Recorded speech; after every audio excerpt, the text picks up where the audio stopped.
السلام علیکم ډیری سوال ټي قدرمنو کتونکو سلمان سلطان یم شکرګزار یم چې زموږ د ویډیو د پارانی ټایم وستو کتونکو په دې سایت باندې ته ویډیو شو کومه دا ویډیو سم مقصد د سبا کې دا لاول در سره د دې په اړه کې تفصیل شو کومه تفصيلات د دې ویډیو د دې چې کوم خیال کړی مونږ چې کله چرته ډرایوینګ کوو یا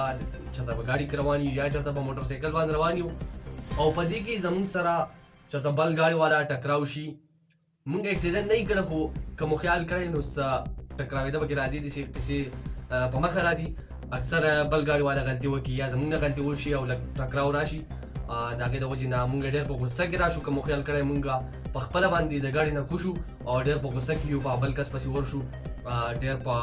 تیزۍ سره ورسره خبرې وکړو هغه هم په تیزۍ سره لګیا دا ویډیو زه تاسو ته په سکرین باندې ښیم تاسو په دې ویډیو کې کتلی شئ چې دا یو موټر والا را رواني ډاکسن غوندې کې ورسره دی چې دا رواني او د یو طرفه نه ورلا ټرک راشي چې د کله هم ټرک راشي نو د ډېر غټ په سخت ډیویژن کې راشي او د مخکې چې څنګه راشي نو د بیا ګاډی ودرې او د یو ته تاسو خیال کوئ چې د مخ سره رسېدلی وکړي الله ته ماشاءالله دې ته وایي انسانیت اوس دا ویډیو چې دا بالکل ریل ویډیو ده ځکه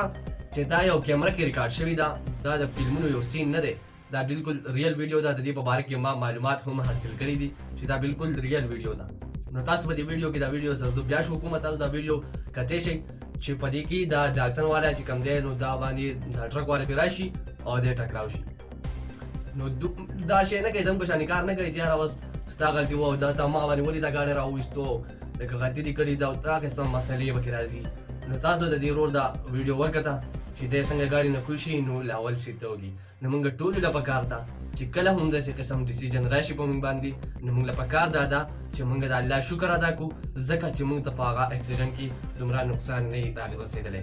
خو لکه زموږ په شان دي نه چې بس د ګاډي نه کوږ شو او کنځل او ویناګانې شروع کړو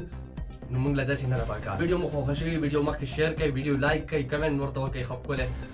چینل سبسکرایب کړئ د داسې معلوماتي او هر قسم نیو ویډیوګانو دپاره ما له اجازت راکوئ د لوی الله په امان